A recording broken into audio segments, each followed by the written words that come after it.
আপনারা কাস্তে নিয়ে ওদেরকে তাড়া দিচ্ছেন। দিল্লি না ঢাকা, এই স্লোগানটা সব থেকে বেশি ধারণ করে চাপাই নবাবগঞ্জের মানুষেরা। শেখ হাসিনা মাঝে মাঝে চুপ করে ঢুকে পড়তে চায় না। চাপাইয়ের মানুষেরা বলে শেখ হাসিনা ঢুকুক, ওরে ধরে আম গাছে বাইদা রাখা হবে, গণহত্যার বিচার করা হবে।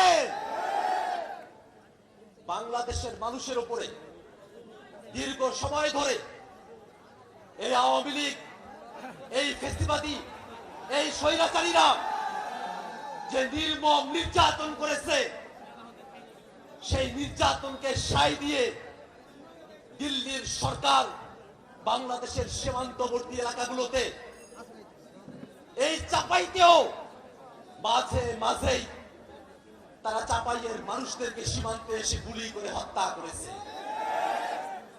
বাংলাদেশের মানুষের লড়াই মানবিক মর্যাদা প্রতিষ্ঠার লড়াই। বাংলাদেশের মানুষ নিজেদের মর্যাদা নিয়ে, নিজেদের স্বাতন্ত্র্য নিয়ে, নিজেদের ঐতিহ্য নিয়ে এই বাংলাদেশে বাস করবে। বাংলাদেশের দিকে ওই ভারত, ওই আমেরিকা, ওই চীন আঙ্গুল উঁচিয়ে কথা বলার সাহস করবে না। আপনারা চাপাইয়ের মানুষেরা দীর্ঘ সময় ধরে আপনারা আঞ্চলিকভাবে বৈষম্যের শিকার হয়ে এসেছেন, রাজনৈতিক বৈষম্যের শিকার হয়ে এসেছেন।